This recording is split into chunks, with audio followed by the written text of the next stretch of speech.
Hey Sherry, welcome to the chat.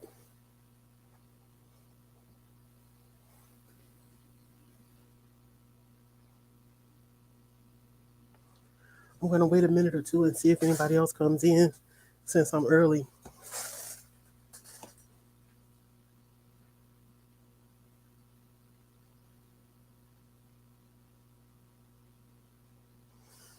I'm just going to go over the website.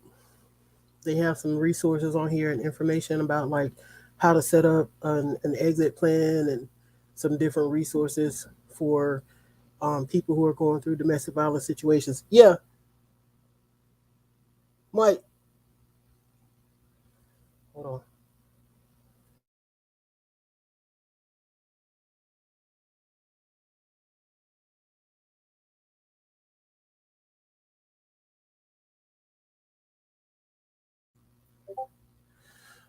So hopefully, um, this information will be a help to some people out there who didn't know because I didn't know about this website. Actually, the way that I even learned about this website is I listened to a creator called This Is Monsters, the podcast. And um, at the end of all his segments, he calls out this website as somewhere that you can go to get help. And he points out that it has a built in safety feature in case your abuser is near.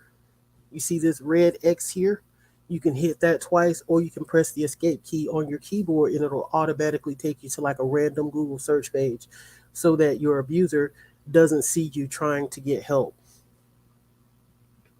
And I'm going to go ahead and do that real quick. So I'm hitting the escape key, activate that window, and it just takes me to a Google search page. So if I were looking for help, then my abuser wouldn't be able to just quickly come and see what I'm doing. All right. Now, when you first get on the page, it does have this pop up security alert that says internet usage can be monitored and is impossible to erase completely. If you're concerned your internet usage might be monitored, call us at 800 779 SAFE or 800 779 7233. Learn more about digital security, and there's a link there that you can go to. And remember to clear your browsing history after visiting this website. Click the red X in the upper right hand corner or escape button on your keyboard twice at any time to leave the hotline.org immediately. And again, another little reminder that you can leave this site safely. You can quickly leave this site by clicking the X in the top right or by pressing the escape key twice. To browse the site safely, be sure to regularly clear your browser history. And I'm also going to show people how to clear your browser history if it doesn't show it on here. So the first thing that I wanted to talk about on this website is that they have multiple ways that you can get in touch with them and get help. You can call them, you can chat online live, and you can also text. Currently, their text service is offline, but you can also text them. Create a safety plan. Start your path to a safer place. Build a future without fear. Where's my glasses? I need my eyeballs. I have no idea what to do with them. I'll just have to get close to the. Hey, BC. As a preamble to National Domestic Violence Safety Month, National Domestic Violence Awareness Month, I'm doing this tonight, and tomorrow night I'll be presenting a domestic violence case. Um, Tonight we're doing the website where you can get help, which is the hotline.org. It says at the end of the process, you'll have a printable version of your personalized safety plan for reference whenever you need it. You can read it online, print it immediately, or send a link to your email. The link is active for 24 hours. Then your information is deleted from the website. And you can click here if you are actually going to create your safety plan. We might go back and do that just to walk through the steps. What is a safety plan? A safety plan is a personalized, practical plan to improve your safety while experiencing abuse, preparing to leave an abusive situation, or after you leave. This plan includes vital information tailored to your unique situation and will help you prepare for and respond to different scenarios, including telling your friends and family about your situation, coping with emotions, and various resources suited to your individual circumstances. Some of the preparations for the safety plan might seem obvious, but it can be hard to think clearly or make logical decisions during moments of crisis. Having a safety plan laid out in advance can help you protect yourself and others in high stress situations. Our safety planning resources important information outline important information to keep in mind while creating a safety plan. It may be useful for survivors, friends, family members, or others. Anyone concerned about their safety or the safety of someone else. Contact us 24/7 to have a highly trained advocate help you prepare your personalized safety plan. Keep your safety in mind while browsing this website. Here are some ways to check your tech and protect your digital privacy. Okay, so I think I'm going to go ahead and click on this link. Yeah, there's some more stuff down there, but I'm going to go ahead and click on this link. Internet safety. Stay safe, stay connected. Technology and the internet are powerful tools for anyone experiencing domestic violence. They can be essential resources to access help and information and valuable platforms to connect with friends, family members, advocates, and service providers. Unfortunately, they can also be used by abusive partners to begin, continue, or escalate abuse, making it all the more important to ensure your safety online. Remember, our advocates are available 24/7 by phone and chat to help you identify ways take extra precautions when using technology. Your computer and cell phone can be monitored without you knowing it. Your history can never be completely erased from a computer or device, even if you browse in private or incognito mode. And that's a very important thing to remember because a lot of people mistake incognito or private mode for like whatever you're looking at or researching doesn't exist. It does, but it's just not directly linked to your account or your main account. Like let's say I'm on Google Chrome and I'm in incognito mode. All it does is it doesn't directly link to my actual Google account email that I'm signed in on. But if you know what to look for and how to look for it, you can still find it and link it to me. Email can be intercepted like physical mail. That's another thing too. They do have programs out there that allow people to access your email before it even gets to you. Global positioning system trackers can be placed in your car or on items like your purse or your cell phone. Apple AirTags and other devices that can be put discreetly on a car, a bike, in your purse, on your clothes, and you'll never even know that something is tracking you. Some court systems publish their records online, which could contain compromising personal information like names or addresses. And so, if you feel the need to work through the courts in your situation, then it's advisable to find out whether or not your local court system puts stuff online, puts your information out there, or if it's confidential. I know in my hometown, anything in the family courts is confidential. You can't just go get names and information and addresses and stuff like that. But I am not 100% sure about, like, say, if you apply for a restraining order or an order of protection, because that doesn't go through family court, it goes through actual criminal court judges. So I honestly, if I were to go and try to get one in my home state, then I would have to ask too because I don't know. Always remember to keep your safety in mind when contacting the hotline and be sure to clear your browser history. And they make sure to remind you of this. All right, internet safety, because we all spend a lot of time on the internet. We have all kinds of information on the internet, pictures of us, our families, our kids, our lunch, and you would be surprised how much can be gleaned about your life, your movements daily, just by the things that you post, say, on Facebook or Snapchat or something. A person could pretty much over time create a roadmap of how you move, where you might be. Where are you usually at this time of day or night? Computers store information about the websites you visit. That means bills you pay and purchases you make are tracked, and messages or emails can be retrieved.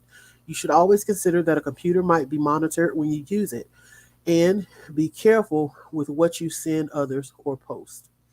Safe computers can be found at your local library, internet cafe, shelter, workplace, or computer technology center. Avoid using shared computers when researching things like travel plans, housing options, legal issues, and safety plans. Using safe browsing practices like using a VPN can help prevent abusive partners from tracking your internet history. If that's a concern, Opera Browser, OPERA, Opera Browser offers a free VPN for the browser itself, so that the VPN technology applies to whatever you do inside the Opera browser, whatever sites you serve, or whatever research you're doing. They also offer a prescription whole device VPN, which will cover everything, whether you're using Opera browser, Chrome, Internet Explorer, some app or something, your Spotify, whatever, your Netflix, all this stuff goes through the VPN protocols. And it's not very expensive for that if you choose to get it. I think it's like $12 a month or something like that for the whole device VPN. All right, email safety. Email can be a useful way to keep in touch with trusted friends and family members who may be aware of your situation. An abusive partner is likely to know this and may have access to your email account without your knowledge. To be safe, open an account your partner doesn't know about on a safe computer and use that email for safety planning and sensitive communications. Use several different methods of communication when contacting people so that you'll know if they tried to reach you elsewhere. And keep your monitored account active with non-critical emails in order to maintain appearances. Encrypted email services may offer an extra layer of security. Now, that's a good idea too. Don't just use your secret email. Keep using your regular email too. Just don't use it for stuff like talking about you leaving, or talking about moving, or apartments that you're looking at, or anything like that. But keep using it. Write to your friends, hey, how are the kids doing, blah blah blah. Keep that stuff in that email, so that way it looks to the abuser as if you're still using this email, and then they won't go looking for your secret email. Encrypted email services may offer an extra layer of security. They do indeed, because end-to-end encryption, the chances of somebody being able to crack end-to-end encryption is so astronomical that it's not really even a concern. Cell phone safety. As technology has evolved, cell phones have become increasingly embedded in our daily lives. This provides quick access to resources and information, but it can also give other people instant updates on your whereabouts, habits, and activities. Cell phones can be used to track your location and retrieve call and text history. They actually have websites that you can go on, and you can put in someone's phone number, and you can pay a small amount of money, and you can intercept their texts. You can see their location. You can see their call logs, all kind of stuff. And it's crazy. This I actually learned about because someone close to me was in a relationship where they were being abused emotionally, physically, financially. And this person actually there's a website that he went to. I can't remember what it's called now, but it's a website that he went to on her phone and input some information, and basically gave that website complete access to her phone. Now, once that's put on the phone, there's nothing there to let you know that something new has been added to your phone. There's no icon for the app. There's no installation records. There's no hidden folder that you might come across. There's absolutely nothing. But that website now has access to track your phone, your calls, your texts, whatever is going on your phone. And so he would go and he would check it. And she knew that he had something going on because she might say a certain thing to somebody and then he'll call her and ask her about it, or he'll go off about it or something. So come to find out, it was this particular website. And that one was for free. You didn't even have to pay for that one. If you're in an abusive relationship, consider purchasing a pay-as-you-go phone and keep it in a safe place for private calls. Use a password on your phone and update it regularly. If you are concerned that your partner may be secretly monitoring your phone, consider taking it into a cell phone service center to check for any spyware that may be downloaded. It's a good idea to change your passwords on your phone regularly, because think about this. And I know a lot of people probably didn't think about this. Most of our smartphones have a glass face, glass screen. And when you touch that screen, you leave marks. If you have a numerical password, and let's say you tap out 1783, someone could feasibly come behind you, tilt that phone so the light hits it right, and see where you touch the screen. If you have a pattern password, it's a Z or whatever. They could tilt that screen and see that you used a Z as your pattern password. So, be really careful. Think outside the box, because your safety is on the line. Changing your password regularly and changing it to things that they wouldn't suspect. It's really easy to figure out somebody's password if they use like their kid's name, their mom's name, important dates, addresses, pet names. Try to use something that no one would think of. You know what I'm saying? Something that to someone else would seem totally unrelated to you, because I could easily figure out my brother's password. You know what I'm saying? I know his nicknames from school. I remember his jersey number from when he played sports. I know what year he was born. I know when his son was born. I know the important dates in his life. I know most of the addresses that he's lived at. I could peck around until I figured it out, honestly. And if it's a 4-digit password on your phone, like on most Android phones, 4-digit passwords aren't that hard to figure out if you really know the person. There are only so many combinations of these 10 digits, 0 through 9, that you can possibly put in. And if a person knows you well enough, they're going to be able to eliminate 95% of those possibilities before they even start. All right, social media safety. And this is a big one, because nowadays everybody pretty much lives online. Like I said, we're posting pictures of ourselves, our kids, the places we're visiting, the food we're eating, the phone we just bought. We're constantly posting every little bit of our life online. And so if somebody really wanted to, they could track your social media and just be in the background collecting information until they have a roadmap to your life. They know where you are, when you're there, what you're doing, what you like, when you go to sleep, when you wake up, when you eat. They know everything. Posts on social media are never truly private, no matter your settings. Once it's online, it's no longer under your control.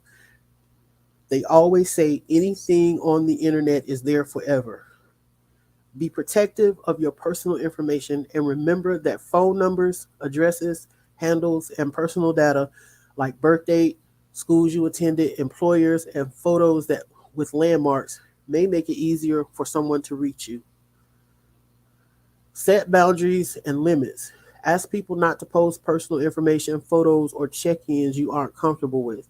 Check your social media settings to make sure your privacy settings are strict, and disable the ability for others to tag you in their photos or posts.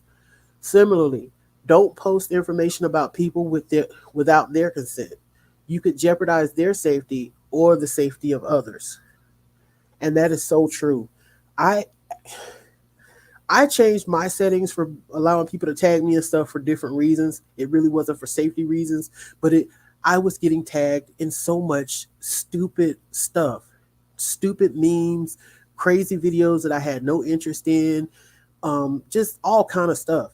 And so I went in and changed my settings for that reason. But having been in multiple domestic violence relationships, I can tell you that this is actually a very important thing for your safety. It was never something that I needed to change for reasons of domestic violence, but it can be crucial to your safety. Let's say you're in a domestic violence relationship, you manage to get out of it, you move, they don't know where you are, maybe you moved one city over or something, or the other side of town where they would never expect, you can change the job and everything, and then someone comes along and tags you in a picture working in your work uniform. Now they know where you work. It could be just that simple.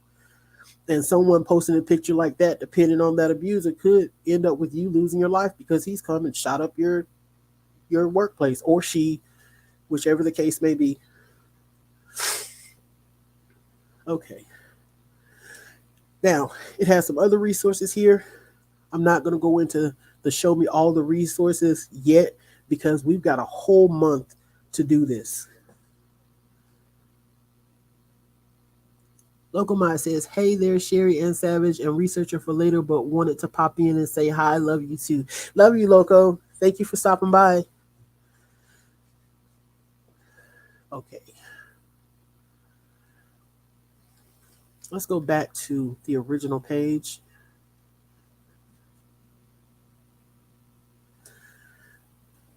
And, Loco, I just wish someone had presented all this stuff to me when I needed it. But thank God I know about it now, so let me share it with some other people. Okay, safety planning while living with an abuser. We're going to go into that one because that one is very important. When you actually live in the house with your abuser, you are in so much danger of whatever may happen. And you also run a higher risk of them finding out about your plans. So it's a situation where you need to use some extra precautions. And again, think outside the box because your abuser is thinking outside the box. Okay. Living with an abusive partner can make it especially hard to identify or create opportunities to leave. Here are some important steps you can take to help prepare to leave an abusive living situation. Identify your partner's use and level of force so you can assess the risk of physical danger to yourself and others before it occurs. Identify your partner's use and level of force. What situations lead to abuse? Are certain conversation topics a trigger? Are certain behaviors a trigger? Are certain people a trigger? Because people can be triggers. One relationship that I was in, whenever that person would talk to their mother or go to their mother's house, whenever they came back home, I was the enemy. And it might not always go as far as physical abuse, but when I tell you, in part of my French, I was every bitch, hoe, motherfucker, and dumbass that you could be. Whenever they went around their mom, every single time, it never failed. So people can be triggers for your abuser as well as topics of conversation. And I can't really give any specific examples of that because I can't recall where any particular topic of conversation was like a trigger for abuse, but topics of conversation can. Certain actions, maybe certain things that you do without thinking about it. And then you're just like, why? Why would that set somebody off? So identify your partner's use and level of force. And then also in these situations when you identify the triggers that cause this person to use force. Hold on a second.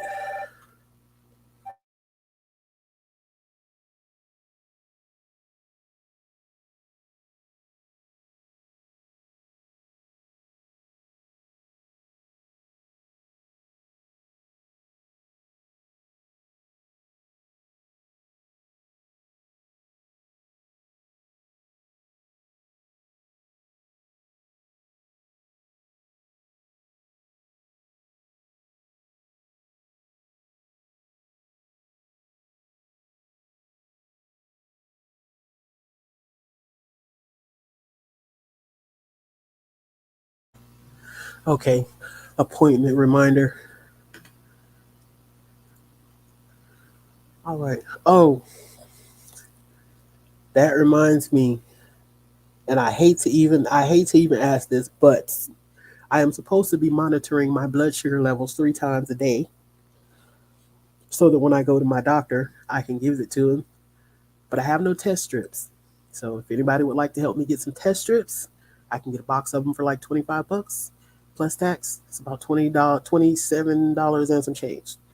I hate to ask, but it's been over a month now that I've been diagnosed, and the insurance still has not sent the doggone um, glucose meter and test strips. I got a free glucose meter from Walgreens with a coupon, but it did not have test strips. All right, back to this. Identify your partner's use of level of force. Okay, now when your partner does become physically abusive, what level become abusive, period. What level of force usually goes with which trigger? Is it he gets drunk and it's a fist fight, or is it um she gets mad about something that you do and just starts going in on you, insulting you?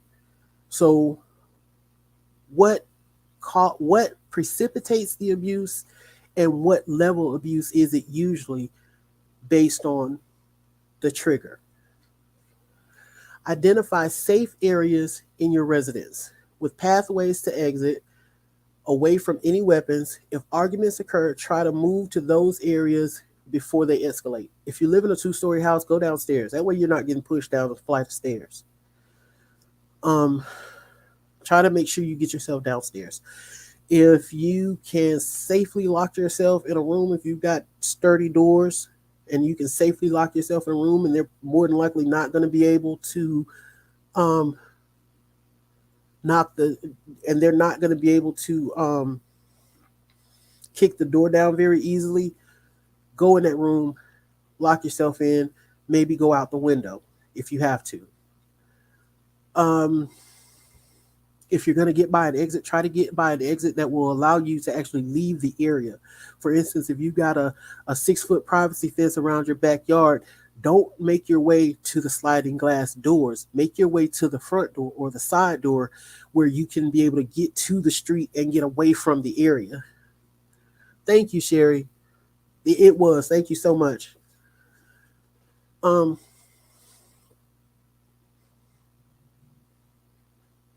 yeah, try to get to an exit that's going to lead you away from the situation, because if you got a fenced in backyard, you're going to have to hop a fence to get away, or you're just going to be stuck there getting abused.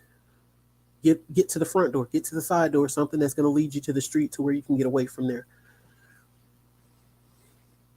If you know that there are weapons in the house and you know your partner, we even in domestic violence relationships, we know our partners well. We know what they will do, what they won't do. For the most part, we pretty much know what the limits of their abuse are. But that is exactly what some victims who lost their lives knew. They knew what the limits of the abuse usually were, until that time came when the limits of the abuse went further. If there are weapons in the house, try to stay away from them.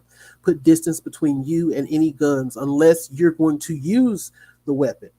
Now, if you're trying to get close to the weapon to use it, but if it's a case where, say, it's a gun in a lockbox and you don't know the combination, put distance between yourself and that lockbox. Get as close to an exit as you can that will lead you out of the house. That way, if you see that person going in there and you're thinking, oh, that gun's in there, you can go in the other direction. Okay, Loco, thank you. So make sure you get yourself close to exits. Try to stay away from weapons that you don't have, especially weapons that you don't have access to. And if you're on a second floor, try to get on the first floor at your earliest opportunity to spare yourself from being thrown down a flight of stairs.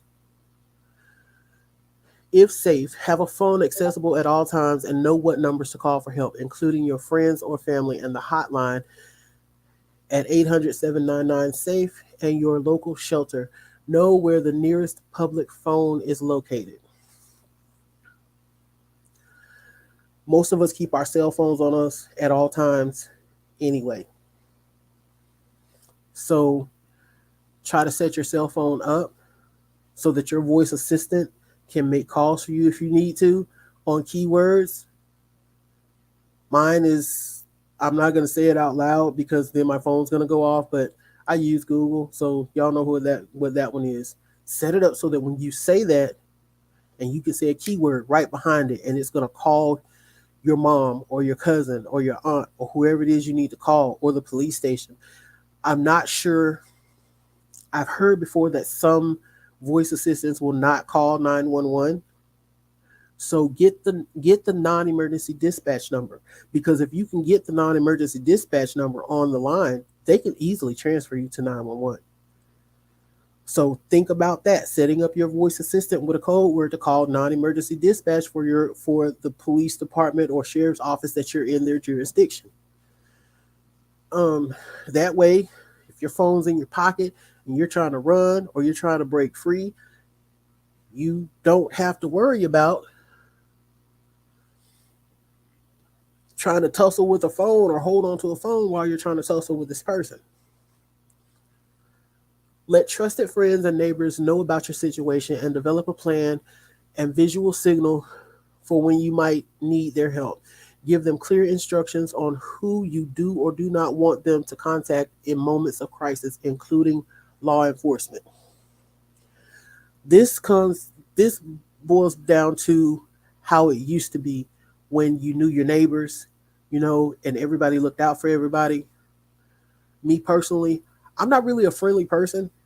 Like, I can live somewhere and not know a single one of my neighbors. I can live somewhere and not know who drives what car because I am that much of an introvert and just like to myself. I stay in my house. But when you are in a situation like that, it's good to get to know who your neighbors are. One situation that I was in, I made sure that I met a couple of my neighbors when they weren't around and got kind of friendly with them, chatty, so that I knew there were at least a couple of people. But that was one of the worst domestic violence relationships I had ever been in. I that I could tell you some stories about that one.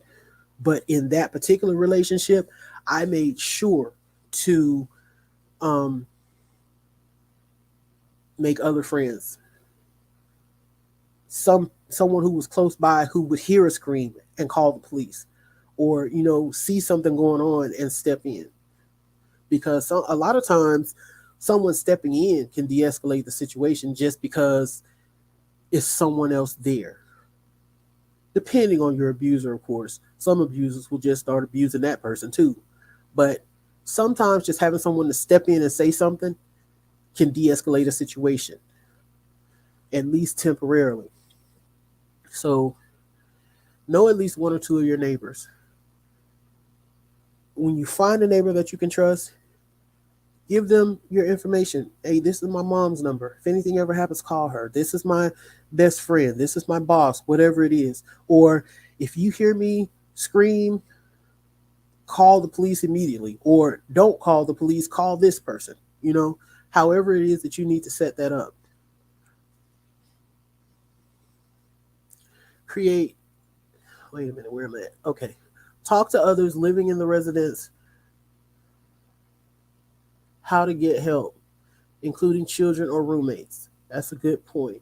Instruct them not to get involved in violence between you and your partner, and work with them to establish a mutual signal for when they should get help or leave the house. If you have small children, especially, this is very good advice. Okay. If it's a situation where you're going to need the police, teach your child to dial 911 and what to tell them. Or teach them to call a certain family member or friend and what to tell them. Teach them exits, ways that they can get out of the house without drawing attention to themselves, to go next door and get help. Or to hide and use the phone.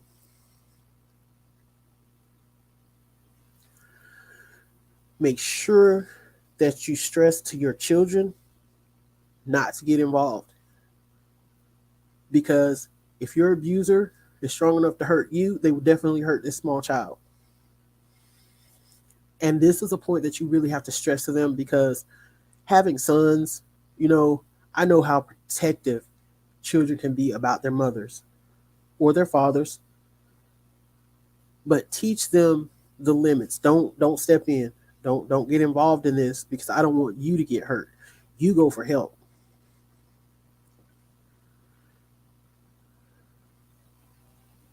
Create several plausible reasons for leaving the house at different times of the day or night.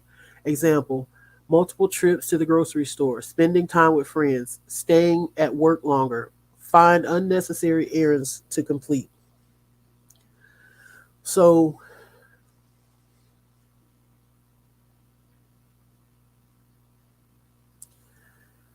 getting as much time away from your abuser as possible. There were times when my job was it was my sanctuary. I would rather be at my job dealing with whatever was going on over there, because the job always has a lot of drama.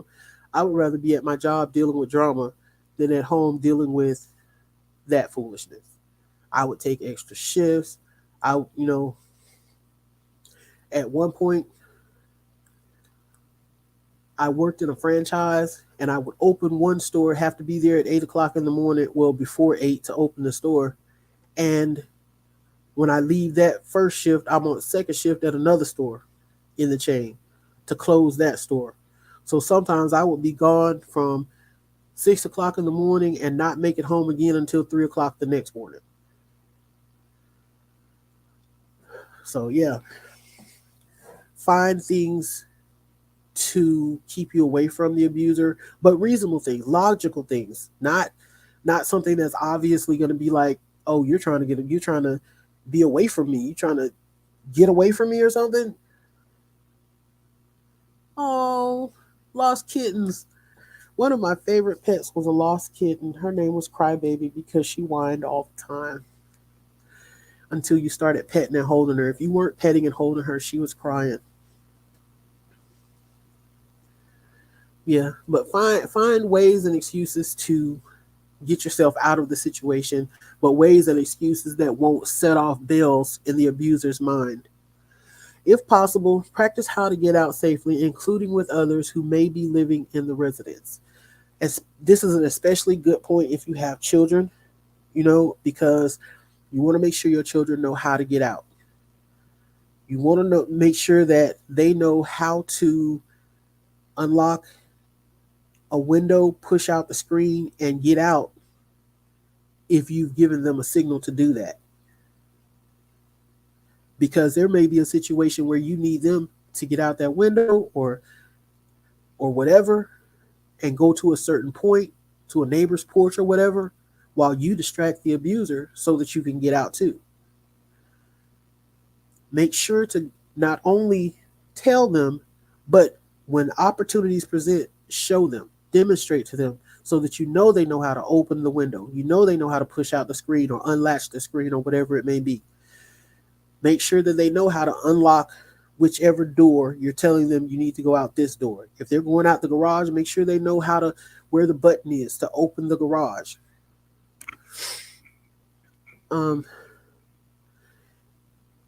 Next, plan for what to do if your partner finds out about your plan.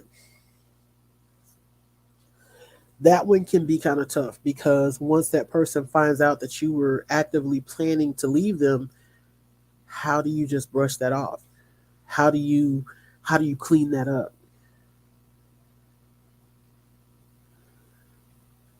They say the most dangerous time is when you're leaving, because the abuser doesn't want to let go of you, knowing that they won't be able to control you any longer. They won't be able to receive whatever benefit they were receiving from you, whether it's money or the use of a vehicle or whatever it is that they felt like they needed to get out of you. The most dangerous time is when you're leaving. Honestly, I'm drawing a blank on What do you do when they find out? Because I've never had that situation happen.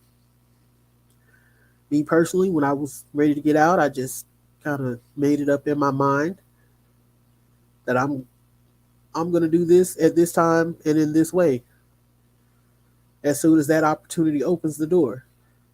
Of course, with the last one, I didn't even have time to plan. It was just I suddenly had to get up and go. Period. That's just it. It was time to go.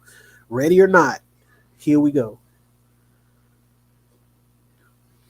But what do you do when they find out?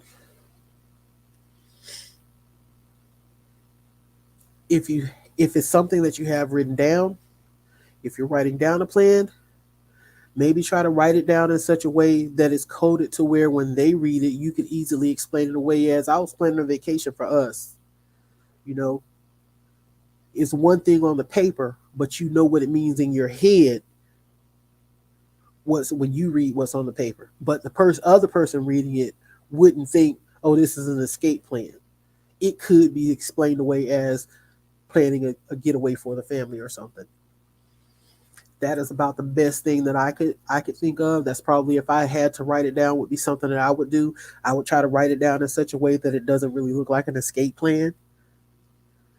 Oh yeah, and have your go bag ready. Just like when we were getting ready to go to the hospital to have our babies and we had our bag packed with our nightgowns and baby blankets and all that good stuff. Have your go bag ready.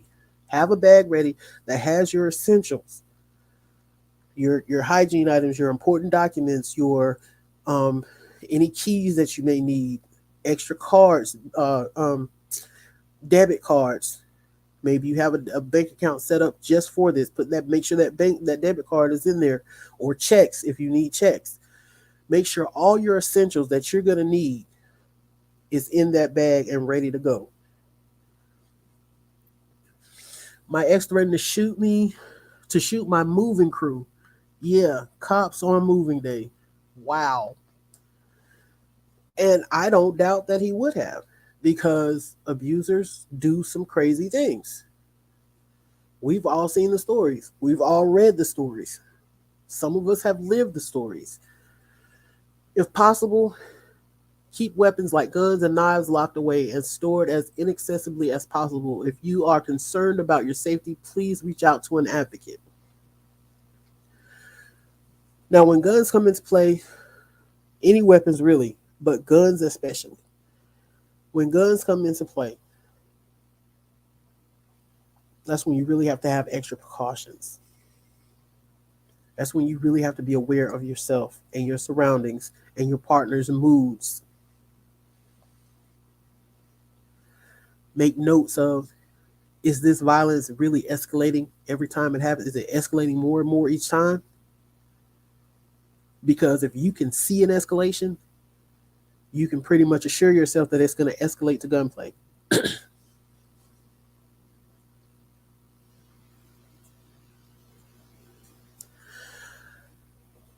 Try to, as we said before, try to keep distance between you and the weapon if it's not accessible to you. If it's accessible to you, know how to use it.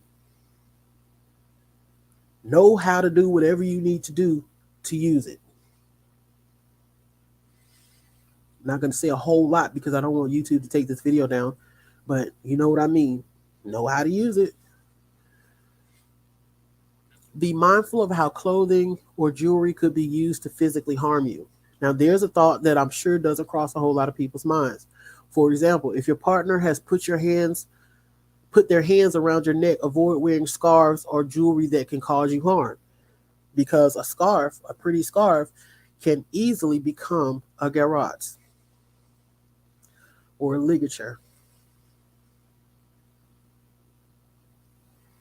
So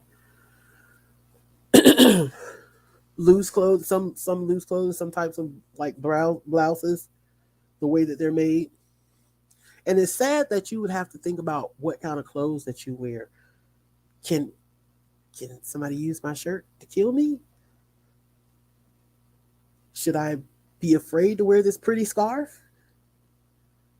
It is sad that the reality is you would even have to think about something like that.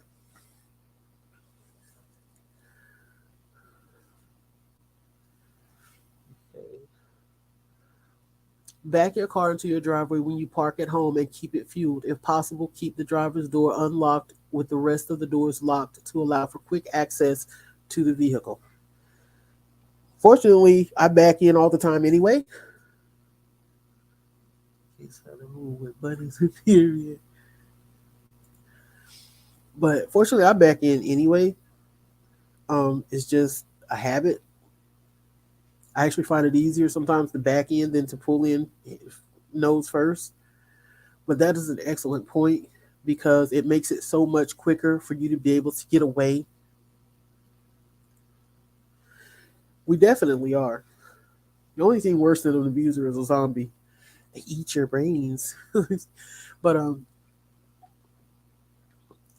that split second, that small amount of time that it takes you to put a car in reverse and then put it back in drive can be so significant as opposed to just being able to hop in and peel out. If violence is unavoidable, make yourself as physically small as possible. Move to a corner and curl into a ball with your face protected and arms around each side of your head, fingers entwined.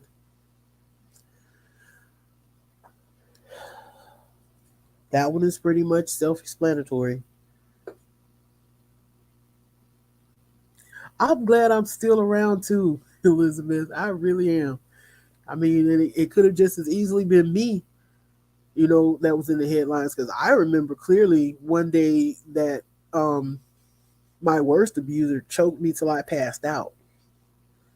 And thank God he stopped. All right, so they probably call the popo. They're like, we don't get paid nearly enough to deal with. I know that's right. This is not in my job description. But yeah, curl into a ball. Make yourself as small as possible. Get in that corner. The smaller you can make yourself, the less surface area is there for the abuser to harm.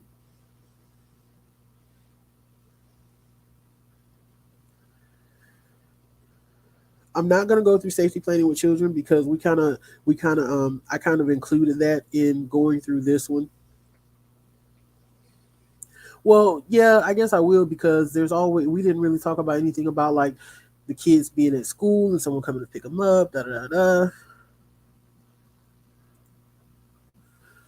All right, safety planning with children. If you have children, be sure your safety plan includes ways to keep them safe when violence occurs and important details to remember while preparing to leave after. Teach your children when, how, and who to contact during an emergency. We went over that. This can include trusted friends, family members, neighbors, local service providers, and more. If possible, instruct them to leave the home when situations begin to escalate and establish where they can go. Create a plan ahead of time with trusted people who your children can turn to during moments of crisis.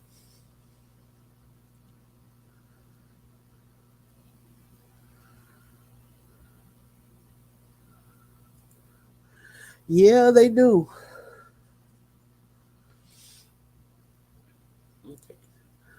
Come up with a code word for when to leave the house in an emergency and make sure they know not to tell others what the secret word means. I kind of touched on that when I was saying about um, making sure the children know how to open and get out of the window when you give them that signal. That signal can be a code word or whatever it may be, whatever you work out. A code word is actually probably the best because you can yell that out and they can hear it as opposed to an actual physical signal that you need to make for them to see because you might not have the opportunity to get close to them to make that signal where they can see it. Identify a room in the house that they can go to when they're afraid and something calming they can focus on for comfort. That is also a good idea. Um, a child's room should be their sanctuary.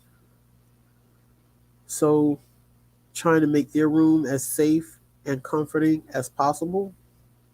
Make it a peaceful zone for them. And even so far as to install locks that will help to keep the abuser out if they really need to. That gives them that time to get over to the window and open it and get out. Special toys, special blankets, something that they can kind of hold, something tangible that they can hold on to and kind of focus on and try to tune out the drama and foolishness that's going on, in the next room or whatever. Instruct them to stay out of areas containing items that could be used to harm them, including kitchens and bathrooms, especially kitchens and bathrooms. Kitchens, we already know we got all kinds of knives and cleavers and cleaning products. Bathrooms, you've got all kinds of cleaning products. Water becomes a weapon in the bathroom. So yeah, teach them to avoid kitchens and bathrooms. Try to keep their rooms without a whole lot of things in it that could be used as a weapon against them. Teach them that they shouldn't try to intervene in moments of violence, even though they may want to protect their parents. That is one of the most important, because when an abuser is caught up in their rage, there is no guarantee that they won't harm the child. Even if they aren't in the habit of harming the child, there's no guarantee that if that child gets in the way and tries to interfere, that they won't harm the child. It happens every day. Plan for what you will do if your children tell your partner of your plan, and remember never to blame them for their responses to your partner's abusive behavior.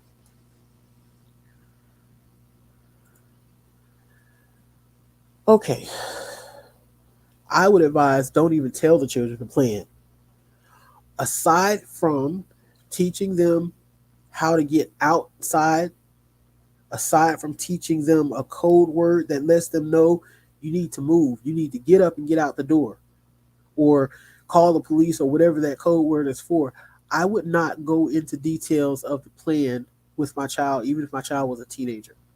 As much as they need to know is, when I say move, you move. That's all. That's really it. But as far as we're going to leave on this day, we're going to go here, we're going to do that, and we got this set aside for our escape, they do not need to know all that, for the simple fact that what if the abuser tries to get the information out of them? And they don't even know they're doing something wrong by telling it, because that's their dad or whatever the relationship is. Okay, planning for unsupervised visits. Before we get to that, when you're planning to leave, you also need to make sure that the schools are aware of who can and cannot check your child out, even if it's the other parent. Still has to be on a list. They still have to be on a list, even if it's the parent. Make sure to keep your list updated of people who can and cannot check your children out of school. If it's a very serious situation where you're worried about a possible kidnapping or abduction, have the school keep your children. If they don't ride the bus, have the school keep your children inside the school until you get there to pick them up. If they ride the bus, consider changing their bus stop, and you pick them up at the alternate bus stop. There are so many ways that you can protect your child when you're planning to leave, or where you can make it a little more difficult for the abuser to get to the child. Because in many relationships like that, the abuser will use the children as a means of keeping the partner from leaving. People play custody games. They play hide the baby games. So make sure that you stay well aware of what's going on with people checking your kids out of school, bus stops, security, all that. Let the bus driver know, hey, if you see this particular car, if you know what kind of car that person drives, if you see this particular car at the bus stop, do not let my child off the bus. Do not let the child off the bus. Call me. Make sure the bus driver has your phone number. Whatever it takes to keep them from being able to use the child as a pawn or to even harm the child as a way of harming you. Planning for unsupervised visits. This one is so tough on me, especially after we saw the Stand with Sophie videos and the way that that went with the unsupervised visits and just how terrified and upset and just distraught that child was. But it was court ordered unsupervised visitation. Create a separate safety plan for situations in which your child may spend unsupervised time with your abusive partner. That safety plan could include teaching your child to run to a neighbor, to run to the partner's neighbor.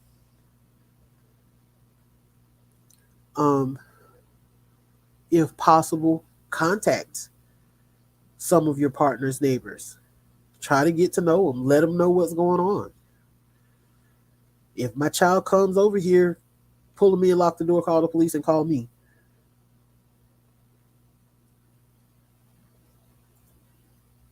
You know, try to figure out ways that you can keep your child safe when you're not around, even if it includes involving other people. Or make sure that your child has a phone that they can contact you. And if you're not, if you don't hear from them, then you know maybe you need to drive by there and just kind of peep the scene, or you know. But try to make sure they have a device that they can contact you and let you know, hey, something's wrong, without being obvious to the partner. Just send you a quick text. Text a certain code word. If your children are old enough, brainstorm with them to come up with ways that you can stay safe using the same model as you would for your own home. Help them identify where they can go to a phone, who they can contact, how they can leave the house, and where they can go. I'd say this could probably work for a child as young as 5. Because even if they may not fully grasp the situation, they can understand the instruction. And if you really go through it with them, thoroughly go over it with them repeatedly, then it will get ingrained. If this, then that.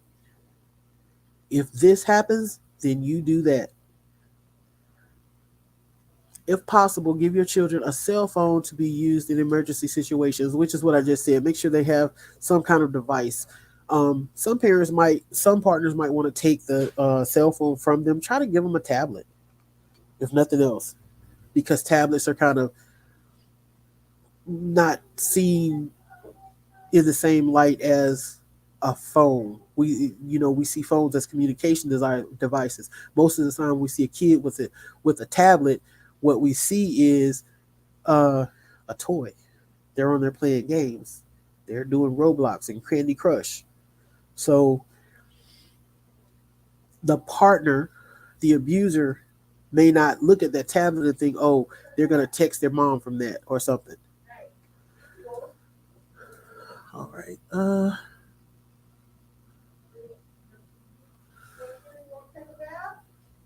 Planning for custody exchanges. Ooh-wee. All right. I think this is going to be the last one. And then the next time we go over, we'll pick up at safety planning during pregnancy. Planning for safe custody exchanges. Avoid exchanging custody at your home or your partner's home. Bubby! Hey, my baby. Where you been all day? I've been all day. You went to see Kathy? I went to see Kathy. I'm so glad you're home. I missed you. I miss you too. Hey, Tato, my girls are coming home. Hey, Tato Waiter, I missed you. Okay. Avoid exchanging custody at your home or your partner's home. Meet in a safe public place like a restaurant, store, or other area with visibility.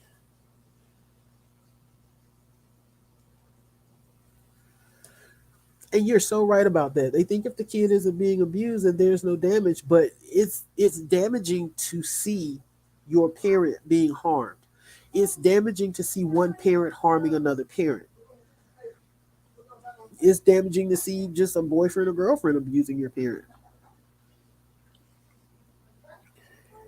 And to experience that fear, that feeling of insecurity. Of, hey, G baby, Hey, Gigi. I missed you too. Yeah, miss you too. Bonk bonk.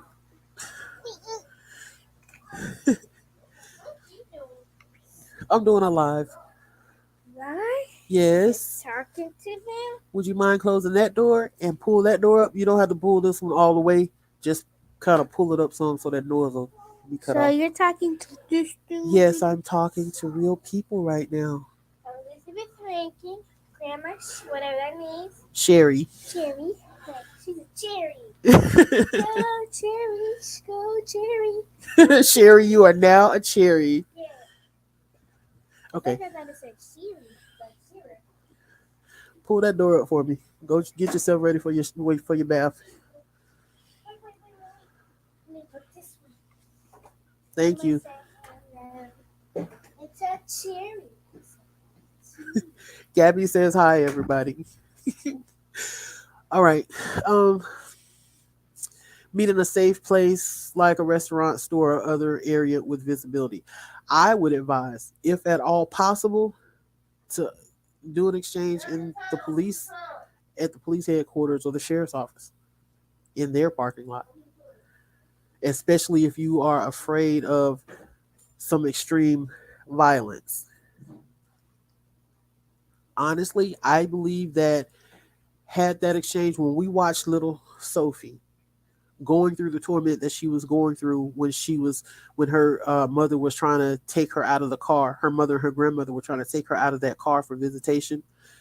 I truly believe that had they had that exchange at a police station or a sheriff's office in that parking lot and an officer saw what was going on right there, that situation would have came out a whole lot different. Okay. Bring a trusted friend or family member with you to make custody exchanges or have them make the exchange on your behalf. And that is also a very good idea because that gives an independent witness, at least an independent witness, if the person is to try to say that you did something else. I had a situation um where part of the custody issue, how can I explain this? Basically, both parties could be at any doctor's appointment for the child. If I made an appointment, I had to let them know. If they made an appointment, they had to let me know so that we could both be there. So they made an appointment, and I met them there. So help me God.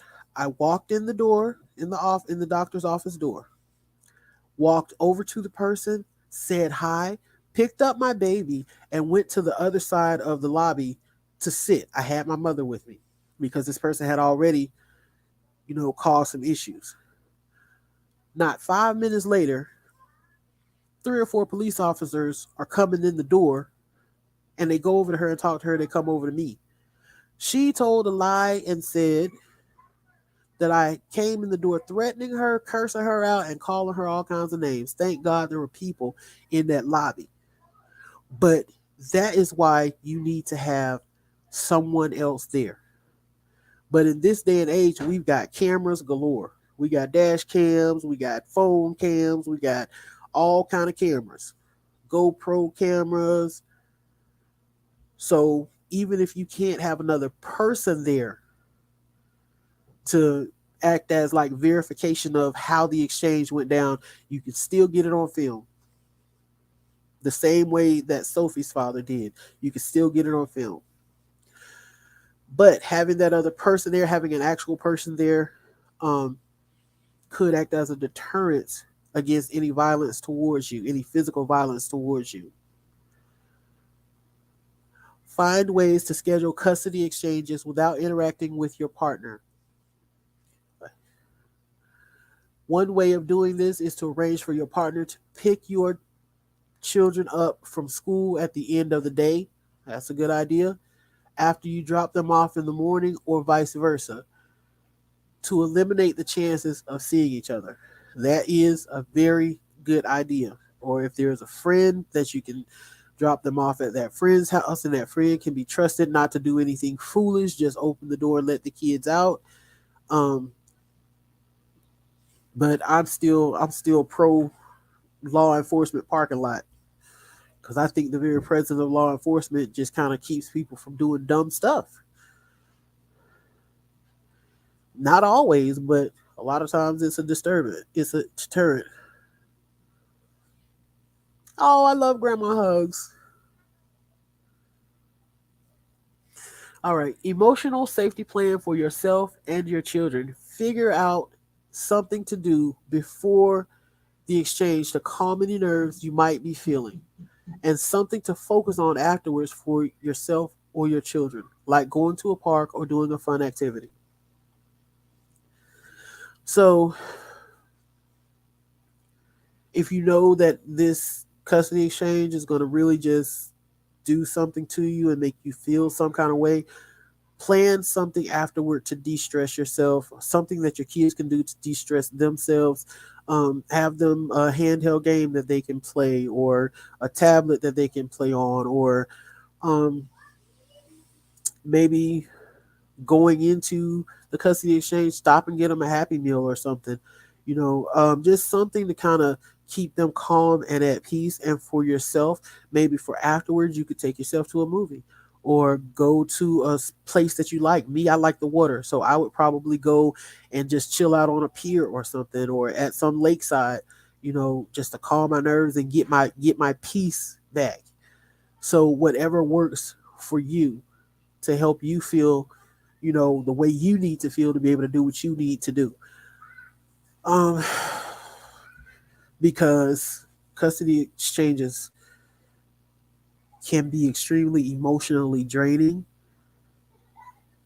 Um, Especially, I mean, Sophie's case was an extreme case, but there's so many layers between it's stressful and Sophie that you could very well need to, go somewhere and just get your zen. Okay, so we're gonna stop right there for tonight, and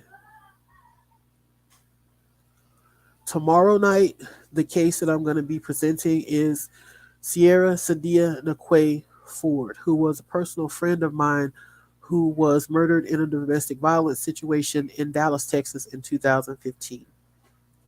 If you want to do a little looking on that case, you can search. This is because her name is spelled a little weird. That's her name,